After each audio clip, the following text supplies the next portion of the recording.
ছোটবেলা থেকেই যখন আমরা বিভিন্ন মানুষের মুখে প্লেন চড়ার গল্প শুনতাম, তখন আমাদের অজান্তেই আমাদের মাথার মধ্যে একটা অ্যাডভেঞ্চারের নেশা জেগে উঠত। যদিও প্লেন চড়ার ব্যাপারটা এখন আর অতটা রেয়ার না, তবু আমার লাইফে সেই সুযোগটা এসেছিল 2023 সালের ডিসেম্বর মাসে। কলকাতা থেকে প্লেনে করে আমরা গেছিলাম লখনৌ। তাই এই ভিডিওতে আমি মোস্টলি শেয়ার করব প্রথমবার ডোমেস্টিক ফ্লাইট চড়ার জন্য আপনাকে বা আমাকে কি সমস্ত জিনিস, স্টেপ, ধাপ অতিক্রম করতে হবে। আমার মতো যারা প্রথমবার প্লেনে চড়তে চলেছেন তাদের এই ভিডিওটা একটু হলেও হেল্প করবে বলে আমি আশা রাখি। টিকিট কাটার পর থেকে, মানে প্লেনের টিকিট কাটার পর থেকে প্লেনে চড়া অবধি আমাদেরকে টোটাল 4টে বা 5টা ধাপ অতিক্রম করতে হবে, আর সেইগুলোই মেনলি এখানে থাকছে এই ভিডিওটায়।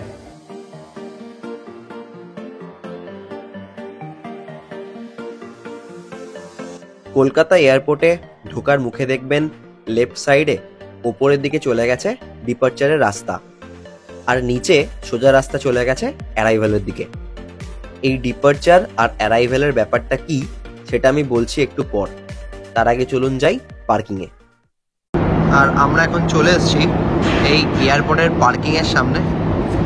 পার্কিং এখানে দেখুন সাইকেল থেকে শুরু করে 2 হুইলার, মানে বাইক, স্কুটি থেকে শুরু করে 4 হুইলার সমস্ত কিছু পার্কিং এখানেই হয়। এখানে থাকছে পার্কিং ফি এর চার্টটা। আর একটা জিনিস কি এখানে আমি জিজ্ঞেস করে নিলাম, এখানে আপনারা যদি ভাবুন এয়ারপোর্টে এসে 2-3 দিন আপনারা গাড়ি পার্ক করে রাখতে চাইছেন, সেটাও পসিবল। যেটা আমাকে বললো যে যদি ছোট গাড়ি হয় মোটামুটি, তাহলে হচ্ছে মানে যেমন ওই সুইফট বা অল্টো এরকম টাইপের গাড়ি হলে পার নাইট, মানে 24 আওয়ার্স এর জন্য হচ্ছে নেবে 330 টাকা। আর যদি বড় গাড়ি হয় মানে টাটা সুমো, এর জন্য হচ্ছে পার নাইট 380 টাকা করে। আর যদি হচ্ছে বাইক হয় তাহলে হচ্ছে পার নাইট আপনার খরচা হবে 80 টাকা করে। তো ওই জন্য আপনারা যে কদিন রাখবেন সে কদিনের হিসেবে আপনাকে টাকা দিতে হবে। কেউ যদি চান যে এখানে মানে কিছুদিনের জন্য 2-3 দিনের জন্য পার্কিং করার জন্য, তাহলে সেই ফেসিলিটিটা এখানে অ্যাভেলেবেল আছে। আপনার নিজের পার্সোনাল গাড়ি বা যদি ক্যাব শুধু আপনাকে ডিপার্চার, মানে শুধু ডিপার্চারে যদি নামিয়ে রেখে সঙ্গে সঙ্গে চলে যায়, তাহলে সেক্ষেত্রে কিন্তু কোনো পার্কিং ফি দিতে হচ্ছে না। শুধু যদি আপনি গাড়িটা, আপনার গাড়ি বা আপনার যে কোনো রেন্টাল গাড়ি যদি পার্কিং, মানে অ্যারাইভেলের নিচে যে পার্কিংটা আছে বা অ্যারাইভেলের সামনে যে পার্কিংটা আছে সেই পার্কিংয়ে যদি রাখেন, তবে কিন্তু সেক্ষেত্রে আপনাকে পার্কিং চার্জ দিতে হচ্ছে। এখান থেকে ক্যাব বুকিং ফেসিলিটিও অ্যাভেলেবেল আছে। এছাড়া আপনি ওলা উবেরও বুক করতে পারেন। আমরা এখন চলে এসেছি কলকাতা বিমানবন্দরে, যেটার আসলে নাম হচ্ছে নেতাজি সুভাষচন্দ্র ইন্টারন্যাশনাল এয়ারপোর্ট। প্রথমে এসে যখন আপনি কলকাতা থেকে অন্যান্য জায়গায় যাবেন, তখন আপনাকে প্রথমে উঠতে হবে ফার্স্ট ফ্লোরে, কারণ ফার্স্ট ফ্লোরটা ডিপার্চার আর এর নিচে যেটা হচ্ছে গ্রাউন্ড ফ্লোর সেটা হচ্ছে অ্যারাইভাল। তো আপনি যখন কলকাতা থেকে অন্যান্য জায়গায় যাবেন তখন আপনাকে ডিপার্চারে আসতে হবে। এসে এখানে দেখুন যে এখানে গেট আছে বিভিন্ন, পরপর দেখুন গেট আছে, আর একটা ডিসপ্লে বোর্ড আছে আমি দেখাচ্ছি। ডিসপ্লে বোর্ডে আপনাকে দেখে দিতে হবে যে আপনার কোন জায়গাতে বা কোন গেটে হচ্ছে আপনার চেক ইন করলে সুবিধা হবে। সেই ডিসপ্লে বোর্ড অনুসারে আপনাকে এন্ট্রি করতে হবে। আর তার আগে একবার নিচে গিয়ে দেখিয়ে আসি যেখানে অ্যারাইভালটা আছে। আর দেখুন এই বোর্ডে আপনি আপনার ফ্লাইটের সমস্ত ডিটেলস পেয়ে যাবেন, যে কোন কোম্পানির এয়ারলাইন, ফ্লাইট নাম্বার, ডেস্টিনেশন কোথায়, চেক ইন কাউন্টার পাশে আছে স্টেটাস, যদি কোনো ডিলে থাকে বা অন টাইম থাকে সেটা আপনি বোর্ডে দেখতে পাবেন। এবং এরকম বোর্ড বিভিন্ন জায়গায় লাগানো আছে। আর এখানে দেখুন এরকম বাইরে অনেক ট্রলিও আছে। আপনার যদি প্রচুর লাগেজ হয় তাহলে আপনি এরকম একটা ট্রলি নিয়ে নিতে পারেন, নিয়ে সেটায় লাগেজ ক্যারি করতে পারেন। আর ডিপার্চার থেকে অ্যারাইভাল বা অ্যারাইভাল থেকে ডিপার্চারে আসার জন্য আপনি লিফট ইউজ করতে পারেন। আমরা এই লিফটে করেই এখন হচ্ছে ডিপার্চার, মানে ফার্স্ট ফ্লোর থেকে নিচে গ্রাউন্ড ফ্লোরে, মানে অ্যারাইভালে যাচ্ছে। শুধু আমি একা নই, প্রতীকের এটা হচ্ছে ফার্স্ট টাইম ফ্লাইট। প্রতীক, তুমি কি এক্সাইটেড? অবশ্যই অনেকটা এক্সাইটেড। সকালবেলা চোখে ভালোই লাগছে। যেহেতু আমরা কলকাতা থেকে লখনৌ যাচ্ছি, তাই আমরা চলে এসেছি ডিপার্চারে। আপনি যদি শুধু কলকাতা এয়ারপোর্টে কাউকে পিক করতে চান, তাহলে কিন্তু আপনাকে যেতে হবে অ্যারাইভালে। এয়ারপোর্টের তো মোটামুটি ওভারঅল একটা ওভারভিউ দিয়ে দিলাম। এবার হচ্ছে এন্ট্রি। তো এন্ট্রির জন্য প্রথমে এখানে রেজিস্ট্রেশন কিওস্ক আছে। তো কিওস্ক থেকে আমরা হচ্ছে আমাদের পিএনআর দিয়ে এরকম ছোটো ছোটো টিকিট বের করে নিলাম, সেটা এবং আধার কার্ডের সাহায্যে আমরা এবার যে এয়ারপোর্টের মেন এরিয়া আছে তার মধ্যে এন্ট্রি করছি। তো এটা হচ্ছে একদম ইনিশিয়াল এন্ট্রি এয়ারপোর্টের মধ্যে। এই রেজিস্ট্রেশন কিওস্ক যে ব্যাপারটা সেটার কিছুই না, এগুলো হচ্ছে জাস্ট এটিএম এর মতো দেখতে একটা মেশিন। এই যে মেশিনগুলো থেকে আপনি কি করতে পারবেন যে আপনার যে ফ্লাইটের তার হচ্ছে বোর্ডিং পাস জেনারেট করতে পারবেন, ইভেন আপনার যে ফ্লাইটের সিট বুকিং সেটাও আপনি করতে পারবেন এই রেজিস্ট্রেশন কিওস্কের মাধ্যমে। তবে সব এয়ারপোর্টে কিন্তু এই রেজিস্ট্রেশন কিওস্ক নাও থাকতে পারে। সেক্ষেত্রে আপনার যে নর্মাল টিকিট আর একটা আইডি প্রুফ নিয়ে আপনাকে নর্মালভাবে ঢুকে যেতে হবে। আর আমার মনে হয় আইডি প্রুফের জন্য সব থেকে বেস্ট হচ্ছে আধার কার্ড।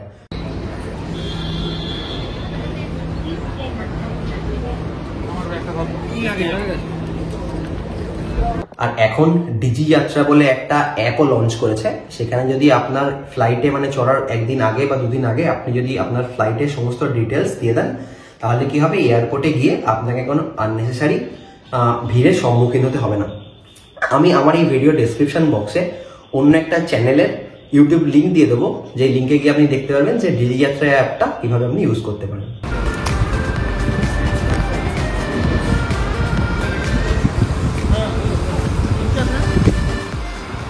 প্রথমবার যখন এন্ট্রি নিচ্ছেন, যে এন্ট্রি নিয়ে নিলেন একবার, তারপর কিন্তু আর বাইরে বেরোতে পারবেন না।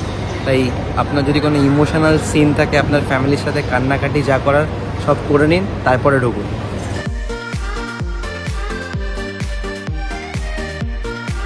গেট থেকে এন্ট্রি নেওয়ার পর আপনার সেকেন্ড কার হচ্ছে চেক ইন করা। চেক ইন করার জন্য আপনি যে এয়ারলাইন্সের টিকিট কেটেছেন, মানে আপনি যদি ইন্ডিগোর কাটেন, ইন্ডিগো বা স্পাইস জেট বা অন্যান্য যে সমস্ত কোম্পানির এয়ারলাইন আছে, সেই এয়ারলাইনের কাউন্টারে আপনাকে যেতে হবে। যেমন আমাদের ইনকেস ইন্ডিগোর ছিল, ইন্ডিগোর দেখুন এই কাউন্টার আছে, সেই ইন্ডিগোর কাউন্টারে গিয়ে আপনাকে চেক ইন করতে হবে। এই চেক ইনের সময় আপনার যে লাগেজ আছে সেই লাগেজটা জমা নেবে। আর এখানে দুটো টাইপের লাগেজ আপনার কাছে মেনলি থাকে। একটা হয় যেটা বড় লাগেজ, মানে ভাবুন ট্রলি বা এই জাতীয় লাগেজ, এটার ম্যাক্সিমাম সাইজ মনে হয়, ওই ম্যাক্সিমাম যেটা ওয়েট থাকে সেটা হয়তো 15 কেজি অবধি ওরা অ্যালাউ করে। আর আপনার কাছে একটা হ্যান্ডব্যাগ থাকে, এইরকম হ্যান্ডব্যাগ টাইপের, এটা মনে হয় ম্যাক্সিমাম 7 কেজি অবধি ওরা ওয়েট অ্যালাউ করে। আর সবসময় মনে রাখবেন লাগেজ জমা দেওয়ার সময় এটা খেয়াল রাখবেন যে আপনার যে বড় যেটা ব্যাগ আছে, মানে যেটা ওরা জমা নেবে, সেখানে যাতে কোনো রকম ব্যাটারি বা এই জাতীয় কোনো জিনিস না থাকে। মনে রাখবেন যদি আপনার যে মেন লাগেজ তার ওয়েট যদি 15 কেজির বেশি হয়ে যায়, তাহলে কিন্তু 15 কেজির পর যে কেজিটা এক্সট্রা হবে সেটা পার কেজিতে কিন্তু আলাদা করে একটা চার্জ দিতে হবে, এবং সেই চার্জটা কিন্তু অনেকটাই বেশি।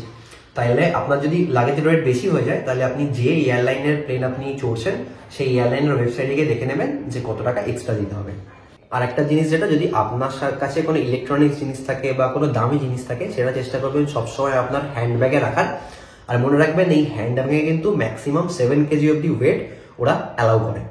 আপনার যে মেন লাগেজটা আছে সেই লাগেজটা কিন্তু জমা দেওয়ার পর আপনাকে আর কিছু করতে হবে না, ওরাই অটোমেটিক্যালি ওই আপনার লাগেজগুলোকে প্লেনে পৌঁছে দেবে।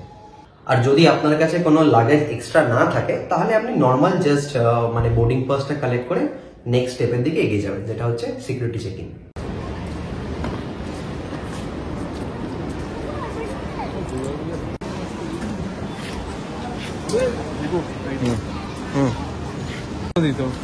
তখন কোভিডের সময়। ও আচ্ছা, ওই কিওস্ক দিয়ে কাটতাম। কিন্তু কোভিডের পর চেক ইন করার পর আপনাকে এই বোর্ডিং পাস দেবে। আপনার এই বোর্ডিং পাসটা কালেক্ট করতে হবে। আর তারপর স্টেপটা হচ্ছে আপনার সিকিউরিটি চেক। চেক ইনের সময় লাগেজ জমা দেওয়ার পর ওই কাউন্টার থেকেই পেয়ে যাবেন আপনার বোর্ডিং পাস, তবে সেটা কিন্তু আপনাকে ওনাদেরকে বলতে হবে। এবার আপনার মাথায় হয়তো প্রশ্ন আসছে যে এই বোর্ডিং পাস ব্যাপারটা আবার কি। দেখুন, ট্রেন বা বাসে যখন আমরা টিকিট কাটি, সেই টিকিটটা কাটার পর সেই টিকিট দিয়ে কিন্তু আমাদেরকে সিট দিয়ে দেওয়া হয়। কিন্তু প্লেনের ক্ষেত্রে ব্যাপারটা আলাদা। প্লেনে আপনার টিকিট কাটা মানে শুধু বোঝায় যে আপনি ওই এয়ারলাইনের একটা টিকিট কেটেছেন। এরপর অ্যাডিশনালি আপনাকে বোর্ডিং পাস নিতে হয়, এবং সেই বোর্ডিং পাসটা ডিসাইড করে যে আপনার ওই প্লেনের সিট কোথায় হবে বা আপনাকে কোন গেট দিয়ে যেতে হবে, সেই সমস্ত ডিটেলস। তাই প্লেনে চড়ার জন্য বোর্ডিং পাসটা ম্যান্ডেটরি। এবার কিভাবে এই বোর্ডিং পাসটা আপনি নেবেন? দেখুন, বোর্ডিং পাস দুভাবে পাওয়া যায়, একটা হচ্ছে অনলাইন আর একটা হচ্ছে offline. First, offline boarding pass collect করার জন্য যখন আপনি এয়ারপোর্টে পৌঁছাবেন, তখন ওই এয়ারপোর্টের বাইরে যদি রেজিস্ট্রেশন কিওস্ক থাকে সেখান থেকে আপনি পাবেন। এছাড়া যখন আপনি লাগেজটা ড্রপ করছেন সেখান থেকে আপনি অফলাইন বোর্ডিং পাসটা কালেক্ট করতে পারেন। তবে যেখান থেকে লাগেজ ড্রপ করছেন ওখান থেকে কালেক্ট করাটাই বেশি বেটার। অফলাইন বোর্ডিং পাসটা দেখতে হয় এরকম। এবারে হচ্ছে অনলাইন বোর্ডিং পাস আপনি কিভাবে পাবেন। তো অনলাইন বোর্ডিং পাসের জন্য আপনার যেদিনকে ফ্লাইট আছে ঠিক তার 24 ঘন্টা বা 48 ঘন্টা আগে আপনি যে এয়ারলাইনের টিকিট কেটেছেন সেই এয়ারলাইনের ওয়েবসাইটে গিয়ে আপনি জেনারেট করতে পারেন অনলাইন বোর্ডিং পাস। আর যখন মানুষ ফার্স্ট টাইম প্লেনে যাত্রা করে বা প্লেনে চড়ে তখন সবার মধ্যে একটা ইচ্ছা থাকে উইন্ডো সিটটা পাওয়ার জন্য। এবার আপনি উইন্ডো সিটটা পাবেন কিভাবে? তো উইন্ডো সিট পাওয়ার জন্য বা যদি কোনো আপনার অন্য সিট প্রেফারেন্স থাকে তাহলে সেই সিটটা পাওয়ার জন্য আপনাকে করাতে হবে ওয়েব চেকিং। আর একটা জিনিস হয় যেটা হচ্ছে ওয়েব চেকিং। তো ওয়েব চেকিং ব্যাপারটা হচ্ছে যে আপনি যখন প্লেনের টিকিট কেটেছেন আপনার যে ডেটে আর কি আপনার জার্নি আছে তার 48 আওয়ার্স বা 72 আওয়ার্স আগে হচ্ছে আপনার ফোনে একটা মেসেজ আসে ওয়েব চেকিং করার জন্য। ওয়েব চেকিং বেসিক্যালি আপনি যদি ভাবুন কোনো সিট প্রেফারেন্স আপনার থাকে, মানে উইন্ডো সিট বা আদার্স যদি সাইডের যে সিটটা থাকে ওই সিটটা, তাহলে আপনি ওয়েব চেকিংয়ে এক্সট্রা কিছু অ্যামাউন্ট দিয়ে আপনি ওই সিটটা মানে উইন্ডো সিট বা আদার্স যে সিটটা আছে ওটা আপনি বুক করতে পারেন। আর আপনি যদি ওয়েব চেকিং না করেন তাহলে আপনি যখন জার্নি করবেন প্লেনে তখন বাই ডিফল্ট ওরা কোনো আপনাকে একটা সিট অ্যাসাইন করবে। এইটা হচ্ছে ওয়েব চেকিংয়ের ব্যাপারটা। এই কোভিডের পর থেকে ওয়েব চেকিংটা এখন খুব ইউজফুল হয়ে গেছে। তাই আমার মনে হয় যখন আপনারা যাত্রা করবেন তার আগে নির্দিষ্ট সময়ের মধ্যে এই ওয়েব চেকিংটা করে নেবেন, যাতে এয়ারপোর্টে গিয়ে আপনাকে কোনো রকম আননেসেসারি সিচুয়েশন বা দেরির মুখে পড়তে না হয়। এই ভিডিওর নিচে ডেসক্রিপশন বক্সে আমি দুটো ভিডিও লিঙ্ক দিয়ে রাখলাম যেখানে খুব ভালোভাবে এক্সপ্লেন করা আছে যে আপনি কিভাবে অনলাইন বোর্ডিং পাস জেনারেট করবেন আর ওয়েব চেকিং করবেন। তো এই ভিডিওটা পুরোটা কমপ্লিট দেখার পর আপনি ডেসক্রিপশন বক্সে পৌঁছে গিয়ে ওই দুটো ভিডিও নিশ্চয়ই দেখে নিতে পারেন।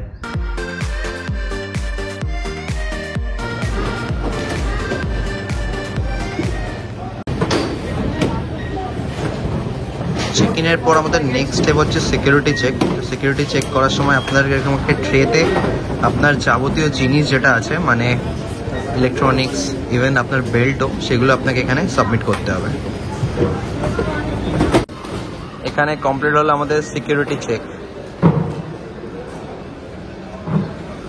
ফাইনালি আমাদের সিকিউরিটি চেক কমপ্লিট হলো। আমাকে জানি না কেন আমার ওই ক্যামেরার ব্যাগটা দুবার আটকে দিয়েছিল। এটা হয় মানে যদি when you are a budding blogger then একটু এরকম হাসল ফেস করতে হয় লাইফে।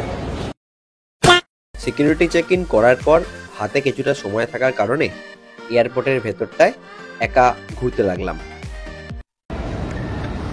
এয়ারপোর্টের মধ্যে বিভিন্ন জায়গায় বিভিন্ন রকম খাবারের দোকান থেকে শুরু করে অনেক রকম জিনিসপত্র কেনাকাটা করারও দোকান আছে, কিন্তু একটা কথা মনে রাখবেন যে এখানে জিনিসের দাম কিন্তু খুবই বেশি। আমি এখানে বেসিক্যালি একা বসে আছি আর আমার সঙ্গে আমার যে সাঙ্গপাঙ্গরা ছিল ওদের সবার কার্ড ছিল আর কি, HDFC ক্রেডিট কার্ড এবং ডেবিট কার্ড দুটোতেই 2 টাকা দিয়ে মনে হয় লাউঞ্জ অ্যাক্সেস করা যাচ্ছে। তো ওরা খেতে চলে গেছে আর আমি এখানে একা বসে আছি।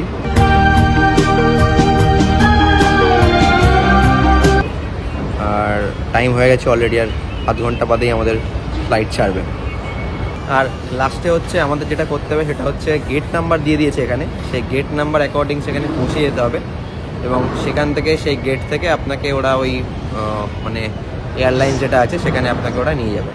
দেখে নিচ্ছে ওখানে নিয়ে যাবে নাকি বাস আছে নাকি এটা দেখে নিচ্ছে এবার গিয়ে। আর মাত্র 25 মিনিট বাকি প্লেন ছাড়তে। এখনও সোম 5 মিনিট আগে টয়লেটে গেছে, এখনও বেরোয়।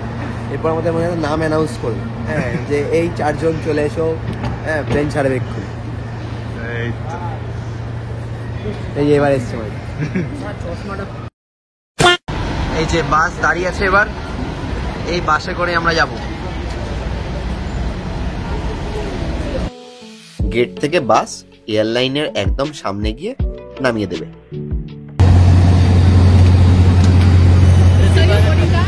Yes. Your name, sir?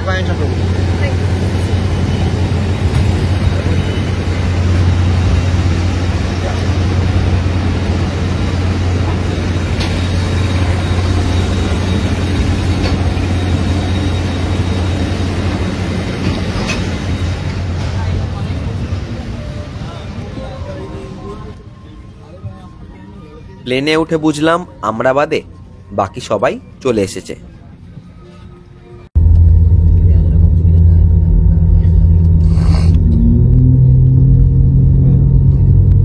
প্রথমে প্লেনটা একটু আস্তে আস্তে চলার পর একটা পয়েন্টে হুট করে স্পিড তুলল।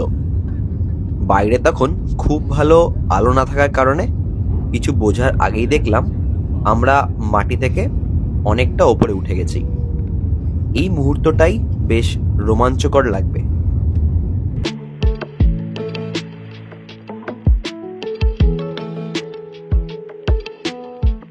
তারপর সানরাইজের আলোকছটা আর রঙের পরিবর্তন দেখতে দেখতে একসময় ঘুমিয়ে পড়েছিলাম।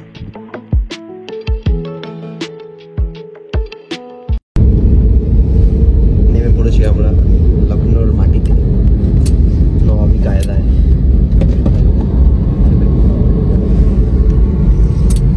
নবাবের ছেলে বলে এখানে